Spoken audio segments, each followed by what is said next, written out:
시작하겠습니다. 오늘은 요한계시록 31번째 시간입니다. 계시록 9장 7절에서 12절까지 말씀입니다. 황충들의 모양은 전쟁을 위하여 준비한 말들 같고 그 머리에 금 같은 관 비슷한 것을 썼으며 그 얼굴은 사람의 얼굴 같고 또 여자의 머리털 같은 머리털이 있고 그 이빨은 사자의 이빨 같으며 또 철 호심경 같은 호심경이 있고 그 날개들의 소리는 병거와 많은 말들이 전쟁터로 달려 들어가는 소리 같으며 또 전갈과 같은 꼬리와 쏘는 살이 있어 그 꼬리에는 5달 동안 사람들을 해하는 권세가 있더라. 그들에게 왕이 있으니 무저갱의 사자라. 히브리어로는 그 이름이 아바돈이요 헬라어로는 그 이름이 아블로원이더라. 첫째 화는 지나갔으나 보라 아직도 이후에 화 둘이 이르리로다. 네, 오늘은 5째 천사가 나팔을 불다 두 번째 시간이죠. 지난 시간에 하늘에서 별이 또 하나가 떨어지죠. 땅으로요. 그래서 그 별이 뭘 가지고 있죠? 무저갱의 열쇠를 받아가지고서 그것으로 무저갱을 여니까 거기서 뭐가 나오죠? 연기가 나오고 또 황충이 나오죠. 황충은 메뚜기잖아요. 그래서 그 메뚜기가 이마에 하나님의 인침을 받지 아니한 사람들을 괴롭게 하죠. 그게 지난 시간의 내용이었죠. 그래서 제가 무저갱이라고 하는 건 뭐라고 말씀을 드렸죠? 우리의 겉사람의 상태가 고착화되어 있는 상태. 그게 무저갱이죠. 그런데 하나님께서 누구를 통해서 예수 그리스도를 통해서 뭘 하신다라는 거죠? 그 무저갱의 열쇠를 여는 거잖아요. 그 무저갱을 어떻게 하시는 거죠? 오픈하시는 거죠. 무저갱을 오픈하신다라고 하는 것은 우리의 겉사람의 것들을 다 드러내시는 거잖아요. 그래서 일곱 나팔을 부는 사건은 어디에서 있는 일이냐면 광야에서 일이잖아요. 하나님께서 우리에게 광야를 지나가게 하시는 이유는, 광야를 거치시는 이유는 거기에서 뭘 드러내기 위한 거죠? 우리의 겉사람을 드러내기 위한 거잖아요. 그러니까 드러내려고 하는 이유는 뭐냐면 뭘 하기 위해서 드러내시는 거죠? 해결하기 위해서 드러내시는 거잖아요. 아, 이게 나의 모습이구나. 이게 나의 겉사람이구나. 이게 나의 옛사람의 의식이구나. 내가 이 옛사람의 의식으로 지금까지 살았구나. 라는 것을 깨닫게 하시는 거고 보게 하시는 거잖아요. 그리고 누구의 의식으로 하나님께서 바꿔가시는 거죠? 그리스도의 의식으로 바꿔가는 거잖아요. 하나님의 의식으로 바꿔가는 거잖아요. 그래서 어떠한 존재로 만드는 거냐면 하나님과 같은 존재로 만드는 거죠. 하나님과 연합된 존재로 만드는 거죠. 그러면 우리가 누구의 의식으로 살게 되는 거냐면 우리의 옛사람의 의식이 아니라 하나님의 의식으로 살아가게 되잖아요. 성경은 지금 그것을 이야기하고 있는 거고, 그래서 무저갱이라는 걸 통해서 우리의 겉사람의 모습들을 하나님께서 완전히 드러내시는 거죠. 그것을 지금 무엇으로 표현을 하는 거냐면 황충으로 표현을 하는 거잖아요. 그러니까 메뚜기로 표현을 하는 거죠. 그러니까 메뚜기는 어떠한 존재일까요? 사람들에게요. 옛날 사람들은 또 근동이나 중동 이 지역에 살았던 사람들에게 있어서 메뚜기라는 존재는 어떤 존재였을까요? 대부분 농사로 먹고 사는 사람들이잖아요. 농업을 해서 먹고 사는 사람들인데 그들에게 있어서 메뚜기라는 존재는 공포의 대상이었겠죠. 왜냐하면 메뚜기는 어떠한 특성이 있냐면 먹지 않고도 3일을 날아갈 수 있어요. 그리고 1000제곱킬로미터를 완전히 덮어버릴 수도 있어요. 그리고 3-4제곱킬로미터 안에 1억 마리 이상이 들어갈 정도로 떼를 이루어서 다녀요. 정말 심한 경우는 뭐냐면 태양을 가려가지고 그 세상을 암흑과 같이 어둡게 만들기도 해요. 그리고 메뚜기 떼가 한번 지나가게 되면은 거의 남아나는 게 없을 정도로 초록색이 보이지 않을 정도로 다 모든 것을 다 먹어버린단 말이에요. 메뚜기가요. 그 정도로 메뚜기는 사람들에게서는 어떠한 존재냐면 공포의 대상이겠죠. 농사를 짓는 사람들에게 있어서 메뚜기는 공포의 대상이잖아요. 모든 농작물들을 다 먹어치워버리니까요. 공포의 존재이고 두려움의 존재라고 하는 것은 무엇 때문에 우리가 공포를 느끼고 두려움을 느끼는 거죠, 사실은요? 내 욕심 때문에 그런 거잖아요. 왜냐면 내 무언가를 누군가 빼앗아 가는 거잖아요. 내가 가져야 될 걸, 내 것을 누군가가 가져가는 거기 때문에 이 공포라고 하는 것은 어디에서 오는 거냐면 욕심에서 오는 거잖아요. 그래서 제가 지난 시간에 이 메뚜기를 설명할 때 메뚜기라는 단어가 아르베라는 단어를 쓴다고 했잖아요. 근데 아르베라고 하는 단어는 어디서 왔다고 그랬죠? 라바. 그러니까 라바라가 어떤 뜻이 있냐면 증가하다, 많아지다, 번성하다, 위대하게 만들다. 결국은 뭐라는 거죠? 라바라고 하는 것은요? 메뚜기라고 하는 것은요? 의지의 대상이잖아요. 내가 추구하는 거고 내가 원하는 거잖아요. 왜냐하면 사람들은 뭐냐면 뭔가가 많아지기를 원해요. 증가하기를 원하잖아요. 자기의 재산도, 자기의 지식도, 자식도, 명예도 모든 것이 다 많아지기를 원하는 거잖아요. 그게 뭐냐면 자기의 욕심이죠. 그러니까 메뚜기를 통해서 하나님께서 뭘 보여주시는 거냐면 우리에게 메뚜기는 공포의 대상이고 어떻게 보면 메뚜기는 섬김의 대상이잖아요. 그러한 공포의 대상이고 섬김의 대상인 그 메뚜기들을 통해서 무엇을 드러내시는 거냐면 그러한 우리의 마음, 우리의 겉사람의 의식들 이러한 모든 것들을 하나님께서 다 드러내신다고요. 우리 안에 꽁꽁 감춰져 있는 것들, 하나님과 전혀 상관없는 것들, 그게 우리의 겉사람의 모습들이잖아요. 그러니까 그런 것들이 우리 안에 어떻게 돼 있냐면 잘 감춰져 있단 말이에요. 나도 모르게요. 전혀 의식하지 않고 살아간단 말이에요. 그러한 것들을 하나님께서 뭐냐면 하나씩 하나씩 다 드러내시는 거죠. 오늘 7절에서부터 11절까지의 내용들은 뭐냐면 어떤 내용들이 나오냐면 이 메뚜기들을 설명하는 내용들이 나와요. 전쟁을 위해 준비하는 말들 같고 머리에는 뭐 금관 같은 관을 썼고 막 이런 묘사들이 나오잖아요. 메뚜기가 어떠한 건지. 그러면 무엇을 위해서 지금 메뚜기에 대한 이런 설명들이 있을까요? 실제로 메뚜기가 그런 모습들은 아닐 거잖아요. 이러한 모습들을 하고 있는 메뚜기가 갑자기 나타나가지고 막 사람들을 공격하고 괴롭게 하고 힘들게 하고 사람들 죽이고 그러지는 않을 거잖아요. 그러니까 무언가를 지금 설명하고 싶은 거잖아요. 메뚜기의 어떤 모습들을 통해서. 그럼 무엇을 설명하고 싶은 걸까요? 메뚜기들을 통해서 이게 무저갱 안에 감추어져 있는, 꼭꼭 숨겨져 있는 너의 진짜 모습이야 라는 것을 보여주고 싶은 걸 거 아니에요. 결국은 이 메뚜기들을 통해서 내가 어떻게 되죠? 괴로움을 당하게 되잖아요. 5달 동안요. 그러면 그 괴로움이라고 하는 것은 공격이잖아요. 근데 그 공격을 왜 받는 거죠? 그 괴롭힘을 왜 받아야 되는 거죠? 무엇가 나를 공격하는 거고 무엇가 나를 시험하는 걸까요? 뭐가 있기 때문에 내 안에요. 나의 겉사람이 존재하고 있기 때문에요. 나의 욕심이 존재하고 있기 때문에요. 나의 탐심이 존재하고 있기 때문에 하나님이 나를 공격하는 것이 아니라 하나님께서 나를 시험하는 것이 아니라 누가 나를 시험하는 거냐면 내 스스로가 나를 시험하게 되는 거잖아요. 시험을 받게 되는 거잖아요. 아직도 나의 겉사람이 존재하고 있기 때문에 내 스스로가 나를 괴롭히는 거예요. 괴롭게 하는 거란 말이에요. 겉사람의 모습들이 존재하고 있지 않다면 내가 괴로움을 당할 이유가 없어요. 내 안에 욕심이 존재하지 않는다면, 탐심이 존재하지 않는다면 내가 괴로울 이유가 없잖아요. 내가 두려워할 이유가 없단 말이에요. 그런데 내가 무서워하고 두려워하고 괴로워하는 이유는 아직도 나라는 존재가 죽지 않고 살아있기 때문에 그렇다는 거잖아요. 그러면 오늘 메뚜기에 대한 이러한 설명들을 통해서 우리의 모습들을 봐야 되는 거잖아요.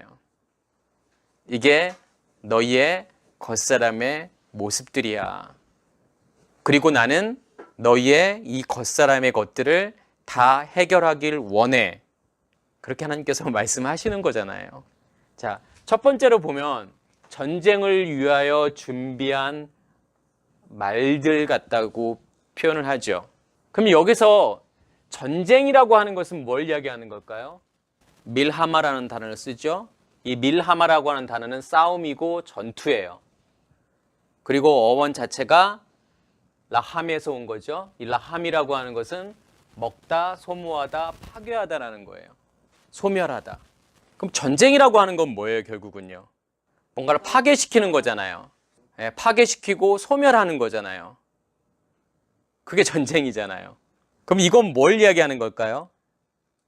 우리 안에 전쟁이 있다라고 하는 것은, 전쟁을 준비한다라고 하는 것은 무엇 때문에 지금 전쟁이 일어나는 거죠?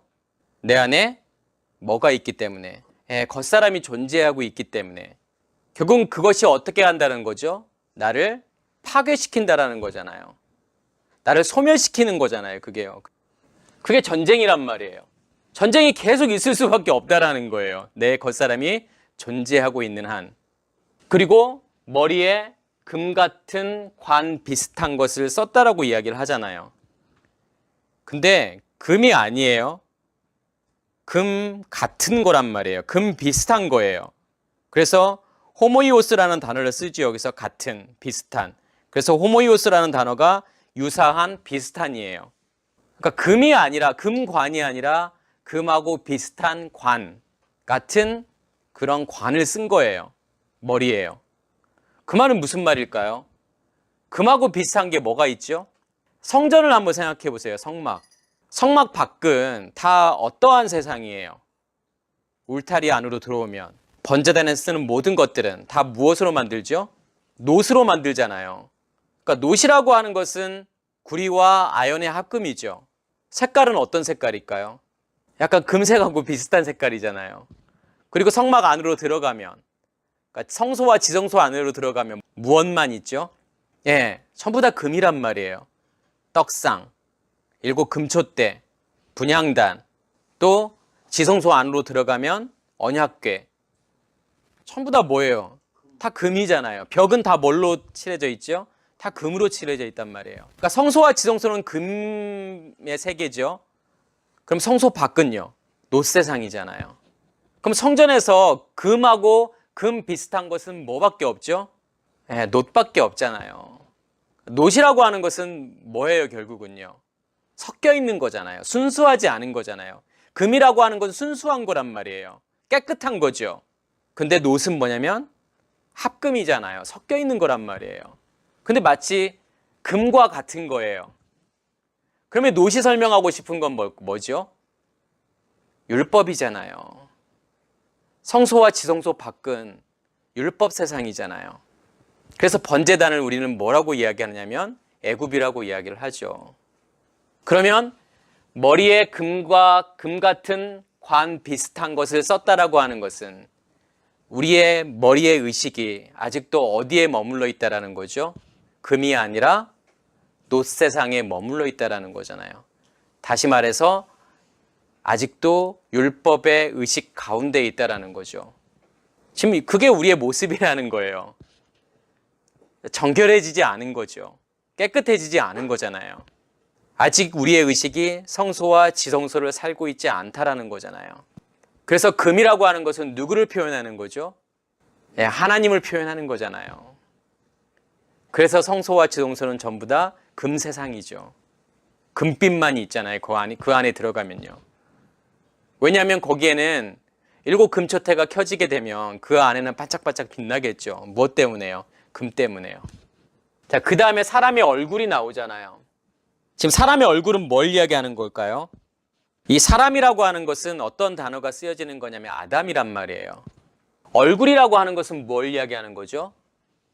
안에 있는 상태가 밖으로 드러나지는 거.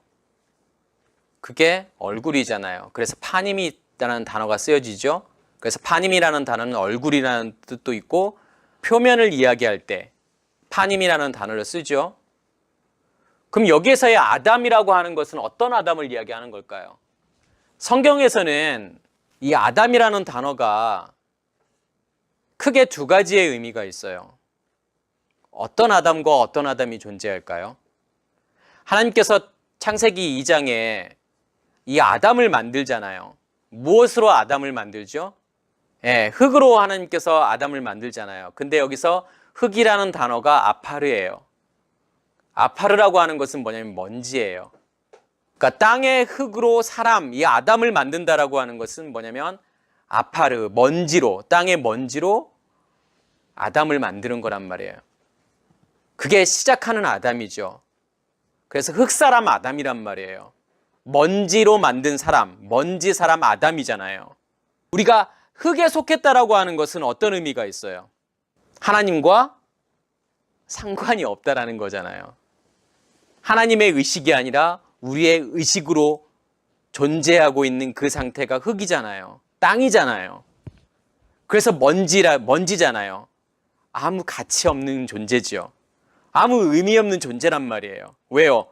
누구와 상관없는 삶은, 존재는 가치 없고 의미 없는 걸까요? 하나님과 연합되지 않은, 하나님과 하나 되지 않은 우리의 삶이라고 하는 것은 아무 의미가 없는 거죠. 아무 가치 없는 거잖아요. 그래서 아파르인 거예요. 흙사람이잖아요. 또 하나는요. 어떤 아담이요? 아담을 누구로 이야기를 하죠? 예수 그리스도를 아담으로 표현을 한단 말이에요. 왜 그럴까요? 왜 예수 그리스도를 아담으로 표현할까요? 결국은 하나님께서 우리에게 원하시는 것은 흙사람 아담을 통해서 뭘 만드는 거죠? 그리스도와 연합된 아담.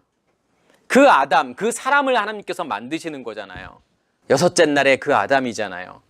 자카로와 네케바의 연합을 통한, 우리와 그리스도의 연합을 통한 완성된 아담을 하나님께서 만들기를 원하시는 거잖아요. 아무 가치 없는 먼지로 만들어진 그 아담에서부터 시작해서 그리스도와 연합된 존재인 그 아담으로 하나님께서 만들어가는 그 과정을 무엇이라고 이야기할까요? 성경은요. 그것을 복음이라고 이야기한단 말이에요. 그래서 고린도전서 15장에는 첫 아담과 둘째 아담이 나오잖아요. 첫 아담은 어디에 속한 아담이죠? 땅에 속한 아담이잖아요. 흙에 속한 아담이죠. 그러면 둘째 아담은요? 어디에 속한 아담이에요? 하늘에 속한 아담이잖아요. 하늘에 속해 있다고 하는 것은 누구의 영역 안에 있는 거죠? 하나님의 영역 안에 있는 거잖아요. 하나님과 연합된 존재잖아요. 그러니까 하나님과 전혀 상관없는 아담에서 하나님과 연합된 하나님의 영역 안에 있는 그 아담으로 하나님께서 만들어 가시는 거잖아요. 흙 아담에서 하늘에 속한 아담으로 하나님께서 만들어 가시는 거죠. 그럼 여기서 말하는 이 아담, 사람의 얼굴이라고 하는 것은 어떤 아담을 이야기하는 거죠? 흙사람 아담을 이야기하는 거잖아요. 아파르인 아담. 그 아담이, 그 아담의 상태가 밖으로 드러나게 지면 그것을 사람의 얼굴, 아담의 얼굴이라고 이야기를 하죠. 내 안이 율법이면은, 내 안의 상태가 흙사람이 상태면은 그것이 밖으로 드러나질 수밖에 없는 거잖아요. 감출 수가 없다니까요. 드러나질 수밖에 없는 거잖아요. 그래서 우리의 얼굴이라고 하는 것은 우리의 내적인 상태가 다 얼굴로 드러나잖아요. 과거의 모든 히스토리도 마찬가지죠.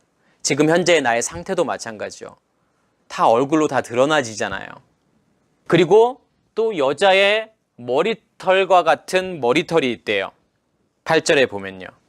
그러면 이 여자의 머리털이 설명하는 게 뭘 이야기하는 걸까요? 고린도전서 11장에 보면은 여자는 머리에 쓴 것을 벗고 기도나 예언을 하는 자는 그 머리를 욕되게 하며. 그러니까 여자가 머리에 뭘 쓰지 않고서 기도나 예언을 하면 돼요, 안 돼요? 안 되죠. 남자라고 하는 것은 머리에 뭘 쓰면 안 돼요. 기도나 예언을 할 때 머리에 뭘 쓰면 안 돼요. 그런데 여자는 기도나 예언을 할 때 머리에 뭘 써야 돼요. 왜 그럴까요? 그래서 지금도 천주교에서는 여자는 미사를 드릴 때 머리에다 뭘 쓰고 하잖아요. 그게 어떤 생물학적인 남자 여자를 설명하는 게 아니란 말이에요. 그래서 남자는 뭘 쓰면 안 되고 여자는 반드시 뭘 써야 되고 지금 그것을 설명하는 게 아니잖아요. 뭘 설명하는 거죠? 왜 남자는 뭘 쓰면 안 될까요? 누가 머리이기 때문에. 남자의 머리는 누구예요? 그리스도가 남자의 머리란 말이에요. 여자의 머리는 누구죠? 남자잖아요. 남편이잖아요. 남자라고 하는 것은 머리가 누구냐면 그리스도가 나의 머리가 되었기 때문에 뭘 쓰면 안 되죠. 뭘 가리면 안 돼요. 그런데 여자라고 하는 것은 뭐가 존재하고 있냐면 그리스도의 머리 되심이 아니라 아직 남편이 존재하고 있다는 거잖아요. 그러면 그 남편이 드러나지면 안 되잖아요. 왜요? 누구만이 드러나져야 되니까요. 그리스도만이 드러나져야 되잖아요. 근데 남편이라고 하는 것은 내가 소유하고 있는 무엇이란 말이에요. 나를 다스리고 통치하는 어떤 존재라는 거예요. 그 존재가 나의 머리의 상태에 있다 그러면 그것이 드러나지면 안 되는 거잖아요. 그건 가려져야 된단 말이에요. 그래서 여자는 뭘 써야 되는 거예요. 내가 여자의 상태에 있으면. 그러니까 내가 여자의 상태에 있다고 하는 것은 아직도 그리스도가 나의 머리 되심이 안 됐다는 거잖아요. 여전히 나의 남편이 존재하고 있다는 거잖아요. 옛 남편이 존재하고 있는 거죠. 남자는 그리스도가 나의 머리 되심이잖아요. 그럼 여기에서의 여자의 머리털이라고 하는 것은 결국은 뭐죠? 뭘 설명하고 싶은 거죠? 가려져 있는 뭔가가 있다라는 거잖아요. 여전히요. 그걸 설명하고 싶은 거잖아요. 그리스도가 나의 머리 되지 않았다라는 거잖아요. 그래서 여전히 뭐냐면 우리의 옛사람은 누구를 살 수밖에 없냐면 여자를 살 수밖에 없다라는 거예요. 여자를 산다라고 하는 것은 내 안에 여전히 뭐가 존재하고 있다? 옛 남편이 존재하고 있다라는 거잖아요. 나를 다스리는, 나를 통치하는, 나를 지배하는 그 무언가가 내 안에 여전히 존재하고 있다라는 거잖아요. 그게 여자라니까요. 그래서 여자들은 다 뭐가 돼야 되는 거예요?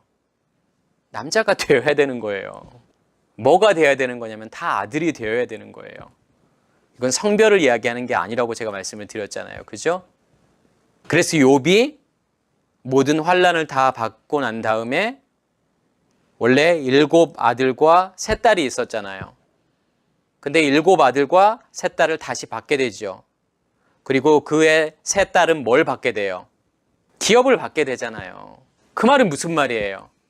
기업은 딸이 받을 수 있는 게 아니라니까요. 기업은 아들만이 받을 수 있는 거란 말이에요. 그러면 그 딸이 뭐가 됐다라는 거예요, 결국은요. 아들들이 되었다라는 거잖아요. 남자가 되었다라는 거란 말이에요. 그래서 우리는 다 뭐가 되어야 되는 거냐면 남자가 되어야 되는 거죠. 아들들이 되어야 되는 거예요. 그리고 난 다음에 뭐가 있다라고 했죠? 이빨은 사자의 이빨 같으며. 이 사자의 이빨이라고 하는 건 뭘 이야기하는 걸까요? 이 사자라고 하는 것은 알이라는 단어를 쓰죠. 잡아찢다라는 의미가 있어요. 그럼 사자의 이빨을 가지고 있다라고 하는 것은 뭘 설명하고 싶은 걸까요? 우리가 여전히 겉사람으로 존재한다라고 하는 것은 내 안에 아랫물이 존재하고 내 안에 율법이 존재한다고 하는 것은 그 율법으로 다른 사람을 정죄하고 판단하게 되겠죠. 먼저는 뭐냐면 나를 정죄하고 판단하겠죠. 왜 그럴까요? 율법이 뭐니까요? 율법은 행위잖아요. 그러면 사실은 우리가 왜 힘들고 왜 괴롭죠? 어떠한 나를 보면서 힘들어하고 괴로워할까요? 율법대로 살지 못하는 나의 모습. 그 율법을 다 지키는 사람은 아무도 없잖아요. 그 613가지를 지킬 수 있는 사람은 아무도 없잖아요. 그게 나의 잣대가 된단 말이에요. 나의 삶의 잣대가 되고 나의 행위의 잣대가 되기 때문에 그걸 충족하지 못하는 나는 어떻게 될까요? 괴로운 거란 말이에요. 패배자 같잖아요. 제가 율법이라고 하는 것은 세상이 왜 율법이라고 그랬죠? 세상의 모든 가치 체계를 성경은 무엇이라고 이야기하냐면 율법이라고 이야기한단 말이에요. 우리가 이 땅을 살면서 왜 힘들고 괴롭죠? 뭐가 나를 그렇게 힘들게 만들까요? 그 세상의 가치 체계가요. 그 율법이요. 어떤 틀을 만들어 놓잖아요. 어떤 스탠다드를 만들어 놓잖아요. 그리고 그에 부합된 삶을 살으라고 강요한단 말이에요. 이렇게 못 사는 사람들은 어떤 사람들이죠? 세상에서 낙오된 사람들이잖아요. 못난 사람들이잖아요. 불쌍한 사람들이잖아요. 그렇기 때문에 마음이 괴롭고 힘든 거란 말이에요. 그게 율법이죠. 그 잣대로 다른 사람들 정죄하고 판단하잖아요. 너는 왜 이거밖에 못 돼? 너는 왜 이렇게 바보 같아? 무엇으로요? 어떠한 잣대로요? 율법의 잣대로요. 너 왜 살인해? 너 왜 간음해? 너 왜 도둑질해? 그러면 너는 돌에 맞아 죽어야 되는 거잖아요. 그래서 사람들이 돌을 던진단 말이에요. 다른 사람들 정죄하고 판단하는 거란 말이에요. 뭘 가지고서요? 율법적인 잣대를 가지고서요. 그런 행위를 가지고서요. 사람들이 만들어 놓은 잣대잖아요. 성경은 그걸 말하는 게 아니잖아요. 근데 사람들은 성경을 보면서 하나님을 보면서 자기의 나름대로의 잣대를 만들어 놓은 거란 말이에요. 자기 기준들을 만들어 놔요. 그래서 그것에 충족되지는 못하는 사람들을 향해서 돌을 던진단 말이에요. 그래서 가늠하다 붙잡혀온 여인, 사람들은 그들을 향해서 돌로 쳐 죽이려고 하잖아요. 그게 율법이란 말이에요. 복음은요? 복음은 그게 아니잖아요. 살인, 간음, 도둑질에 있는 우리의 모두는, 그 상태에 있는 우리의 모두는 어떠한 돌에 의해서요, 어떠한 예벤에 의해서요, 예수라는 돌, 예수라는 그 예벤에 의해서 죽어야 되는 존재라는 거잖아요. 죽고 다시 살아야 되는 존재인 거잖아요. 그게 복음 아닌가요? 나의 잣대로 다른 사람들을 향해서 정죄하고 판단하는 것이 그게 복음인가요? 그게 복음이 아니란 말이에요. 복음을 이해하게 되면 다른 사람을 향해서 돌팔매질을 할 수가 없다니까요. 나를 향해서도 마찬가지예요. 거기에서 자유하게 되잖아요. 그게 사자의 이빨이란 말이에요. 다른 사람들을 갈기갈기 찢는 거잖아요. 나 자신을 갈기갈기 찢는 거고 다른 사람들을 갈기갈기 찢잖아요. 그게 메뚜기의 모습이란 말이에요. 그게 우리의 겉사람의 모습이라니까요. 철 호심경을 가지고 있죠. 호심경이라고 하는 것은 갑옷이에요. 흉갑이죠. 가슴을 보호하는 거잖아요. 심장을 보호하는 거잖아요. 근데 이 철이라고 하는 것은 바르젤이라는 단어를 쓰죠. 히브리어로요. 근데 이 바르젤이라고 하는 단어는 비르조트라는 단어에서 온 거죠. 근데 이 비르조트라는 단어는 상처들이라는 거예요. 뭐뭇을 찌르다. 그러면 철이라고 하는 것은 뭐죠? 상처잖아요. 철이라고 하는 것은 정말 단단한 금속이잖아요. 그래서 옛날에도 전쟁을 할 때 청동시대에는 청동으로 만든 칼을 썼다가 이제 더 강한 칼이 나오죠. 무엇으로 만든 칼이 나오죠? 강철로 만든 칼이 나오잖아요. 그러면서 전쟁의 양상이 완전히 달라진단 말이에요. 이 청동검을 쓰는 이 사람들과 철을 쓰는 사람들과 완전히 다르잖아요. 전쟁 자체가 다르단 말이에요. 그러면 철이라고 하는 것은 강함이잖아요. 단단함이잖아요. 무엇으로요? 무엇으로 그렇게 강하고 단단하게 있는 거죠? 상처들로요. 아까 제가 말씀을 드렸던 것처럼 위에서 제가 말씀을 드렸잖아요. 사자의 이빨. 율법이라고 하는 것이 나를 갈기갈기 찢어 놓잖아요. 다른 사람도 마찬가지로요. 그러면 그것이 나에게 뭐가 되는 거죠? 나에게 상처가 되는 거잖아요. 그러면 그 상처가 굳어지고 딱딱해지면 결국은 뭐가 되는 거예요? 철과 같이 강하게 되는 거예요. 어떤 것도 뚫지 못하는 거예요. 그 정도로 나를 만들어버리는 거예요. 나를 어떻게 만드는 거지 그게요? 나를 병들게 만들잖아요. 마음의 병이 걸리는 거잖아요. 우울증에 걸리는 거잖아요. 왜 그래요 그게요? 뭐가 그렇게 나를 만드는 거죠? 율법이요. 옛사람의 의식이요. 우리의 겉사람이요. 나를 그렇게 만들어버린단 말이에요. 그 무엇도 뚫을 수 없는 철 갑옷과 같은 그 상태로 만들어버린단 말이에요. 마음이라는 것은 의식의 제가 표현이라고 그랬잖아요. 우리가 옛사람의 의식으로 간직되어져 있으면, 율법의 의식으로 간직되어져 있으면 그게 무엇으로 드러날 수밖에 없냐면 반드시 마음으로 드러날 수밖에 없다라는 거예요. 마음의 병으로요. 고치기 쉽지 않잖아요. 정말 많은 우울증에 걸린 사람들이 있어요. 정말 많아요. 무엇가 그들을 치유하고 고칠 수 있을까요? 복음이요. 말씀이요. 예수 그리스도가요. 그 율법을요. 그 율법의 의식들을 다 깨버리고요. 다 없애버리고요. 무구의 의식으로 바꿔야 될까요? 예, 그리스도의 의식으로 바뀌어져야 돼요. 그래야 마음의 병이 치유가 된단 말이에요. 그리고 그 어떠한 공격에서도 우리의 마음이 병들지 않는 거고 우리의 마음이 흔들리지 않는다라는 거예요. 그리고 날개의 소리는 뭐와 같다고 그랬죠? 9절에 보면 그 날개들의 소리는 병거와 많은 말들이 전쟁터로 달려 들어가는 소리 같으며. 뭘 이야기하는 걸까요? 우리의 모습이 어떻다라고 하는 거죠? 지금 전쟁을 향해서 막 달려가는 그런 소리 같다라는 거예요. 그게 우리의 모습이라는 거잖아요. 전쟁이라고 하는 것은 제가 어떤 뜻이 있다고 그랬죠? 파멸이라고 했잖아요. 멸망이라고 했잖아요. 결국은 율법이 나를 어떻게 만든다는 거죠? 전쟁의 상태로 만드는 거잖아요. 멸망으로 만드는 거고 나를 파멸의 상태로 만드는 거잖아요. 그걸 향해서 우리는 어떻게 하냐면 열심히 달려가고 있다라는 거예요. 그 멸망을 향해서요. 영원한 멸망을 향해서요. 내가 어떠한 상태에 있으면, 내가 율법의 상태에 있으면, 겉사람의 의식의 상태에 있으면, 여전히 그것에 머물러 있으면 결국은 뭐라는 거예요? 그것의 끝은 어디라는 거예요? 멸망이잖아요. 파멸이잖아요. 처음에는 그것을 준비하게 되고 그것을 향해서 끊임없이 달려가고 있다는 거예요. 우리의 삶이요. 태어나면서 죽을 때까지 우리는 뭘 위해서 사는 거예요, 결국은요. 전쟁을 위해서 사는 거잖아요. 멸망을 위해서 가는 거잖아요. 파멸을 향해서 가는 거잖아요. 그게 우리의 삶의 끝이라니까요. 율법 안에 그대로 있으면요. 내가 원하는 것을 추구하면서 세상이 만들어 놓은 그 가치 체계 안에서 그것을 추구하면서 살아갈 거 아니에요. 더 많아지고 뭔가를 더 얻으려고 하고 더 높아지려고 하고 나를 드러내려고 하고 그게 아르베잖아요.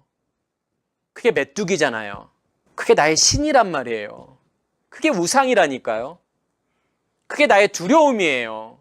행복하게 못 살면 어떡하지? 가난하면 어떡하지? 내가 병들면 어떡하지? 세상이 만들어 놓은 그 기준에 의해서 그 기준에 내가 미달되면 어떡하지? 못 미치면 어떡하지? 그런 걱정, 근심이 있단 말이에요. 그것을 하나님께서는 어떻게 하기를 원하시는 거죠, 결국은요?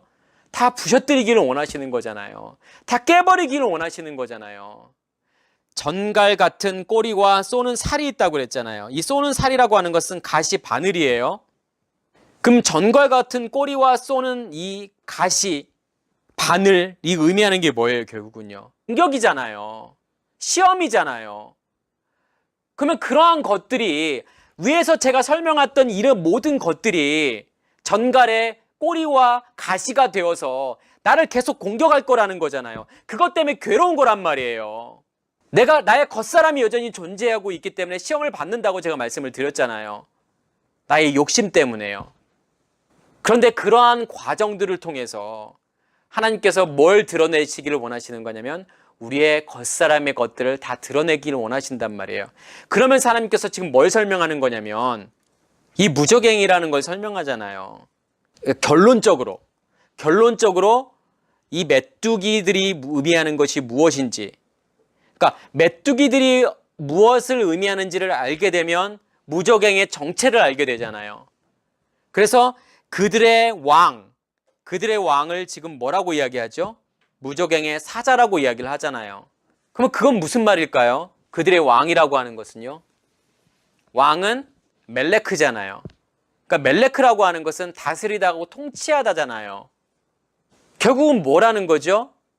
이 메뚜기 떼들이 제가 지금까지 설명한 것들이 나를 지배하고 다스린다라는 거잖아요.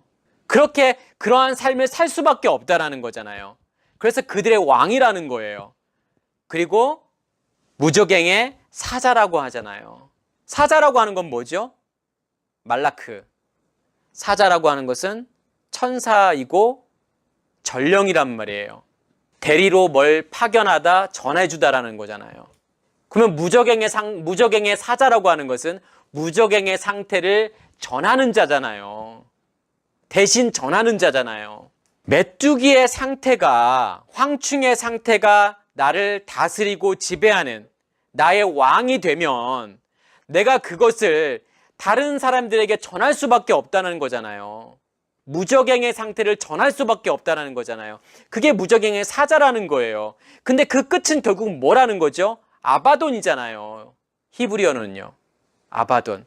이 아바돈이라는 게 어떤 의미가 있죠? 아바돈은 파멸이에요. 그래서 어원이 아바드. 아바드는 잃어버리다, 망하다, 멸하다, 소멸하다, 파괴하다는 거예요. 그리고 헬라어로는 아폴로리온이라는 단어를 쓰죠. 이 단어도 파괴자라는 뜻이에요. 이 아폴리온이라는 단어가 아까 제가 파괴자라고 그랬잖아요. 그죠? 결국은 그 끝이 뭐라는 거죠, 결국은요? 이 황충의 상태, 메뚜기의 상태, 그리고 이 무적행의 상태, 이것의 끝은 뭐라는 거죠? 아바돈이라는 거잖아요. 아볼루온이고요. 멸망이라는 거잖아요. 그래서 하나님께서는 뭐냐면 우리를 거기에서 끄집어내기를 원하시는 거잖아요. 그래서 애굽에서 끄집어내셔서 광야를 살게 하시고 이 광야라는 시간들을 통해서 뭘 드러내시는 거냐면 우리의 겉사람의 상태를 드러내시잖아요. 보라는 거잖아요. 이게 너의 모습이야. 끊임없이 우상 숭배하는, 우상을 만들고 그것을 섬기는, 그리고 하나님을 끊임없이 시험하는, 그게 너야. 그게 너의 진짜 모습이야. 그걸 보라는 거잖아요. 그죠? 그러면서 지금 뭐라고 이야기를 하죠? 12절에 보면요. 첫 번째 화가 지나갔으나 보라 아직도 이후에 화 둘이 이르리로다. 첫 번째 화가 지나갔대요. 화가 제가 어떤 단어가 쓰여졌다고 그랬죠? 그때 히브리어로요. 오이라는 단어가 쓰여졌어요. 근데 오이라는 단어는 비탄, 통탄, 화, 재앙이라는 뜻이고 이게 아바라는 단어에서 왔어요. 제가 지난 시간에 아바드라고 했는데 아바드가 아니라 아바예요. 이 아바라고 하는 단어는 마음을 기울이다, 바라다, 원하다, 열망하다예요. 뭐가 화라고 그랬죠? 그래서 제가요. 내 마음이 기울어져 있는 거란 말이에요. 내 마음이 어디에 쏠려 있는 거예요. 내가 원하고 바라고 희망하는, 열망하는 뭔가가 존재하고 있다는 거잖아요. 그게 우리의 화라니까요. 하나님께서는 뭘 원하시는 거죠, 결국은요? 이 화라는 걸 통해서요.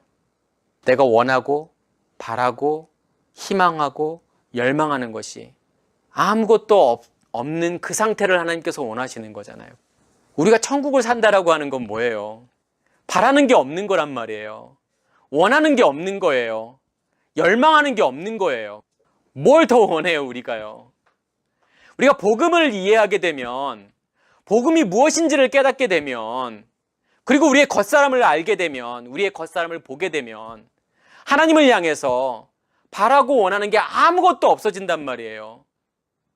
누가 시켜서가 아니라, 그렇게 하려고 노력해서가 아니라요. 그런 것들이 다 없어져요. 왜 그럴까요?